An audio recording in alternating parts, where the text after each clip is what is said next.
అరుణాచలంలో జీవితంలో ఒకసారైనా ఎందుకు దర్శించుకోవాలి? అరుణాచలం అనేది తమిళనాడులోని తిరువన్నామలైగా పిలువబడే పవిత్ర శైవ క్షేత్రం. ఇది పంచభూత క్షేత్రాల్లో ఒకటిగా అగ్నిలింగంగా సూచిస్తుంది. మొదటగా అరుణాచల స్వామి విశిష్టతను మనం తెలుసుకుందాం. ఇతర క్షేత్రాల్లో శివుడు లింగ రూపంలో పూజింపబడితే ఇక్కడ శివుడు స్వయంభులింగంగా కనిపిస్తాడు. ఇది భౌతిక లింగం కాదని సమస్త విశ్వాసానికి వెలుగునిచ్చే అగ్ని రూపం అని మహర్షులు చెప్పారు. అంతేకాకుండా అరుణాచల గిరిని 14 కిలోమీటర్ల మేర పాదయాత్రగా ప్రదక్షిణ చేయడం అత్యంత పుణ్యఫలాన్ని అందిస్తుంది. ఇది జన్మ జన్మాల పాపలను హరించి మోక్షాన్ని ప్రసాదిస్తుంది అని శాస్త్రవచనాలు పేర్కొన్నాయి. వీటితో పాటు ఈ స్థలంలో రమణ మహర్షి జీవించే తత్వబోధ చేశారు. ఆయన చెప్పినట్లు అరుణాచల దర్శనం, ఆలోచన చేయడం, తలుచుకున్నా సరే ఈ మూడిటిలో ఏది చేసినా కూడా మోక్షం లభిస్తుంది.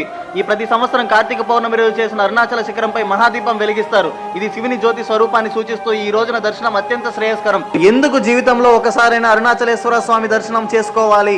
పాప విమోచనం, జ్ఞానోదయం, కర్మ విముక్తి, ఆధ్యాత్మిక శక్తి ప్రాప్తి, అంతేకాకుండా జన్మ జన్మల పాపాలు తొలగిపోతాయి. మనస్సు ప్రశాంతంగా సూచించి సద్గురువుల అనుగ్రహం లభిస్తుంది. ఈ పర్వత దర్శనమే మోక్షానికి మార్గంగా చెప్పబడుతుంది. ఏకాంత సాధనకు, ధ్యానానికి అత్యంత పవిత్రమైనది ఈ స్థలం. ఓం అరుణాచలేశ్వరాయ నమః.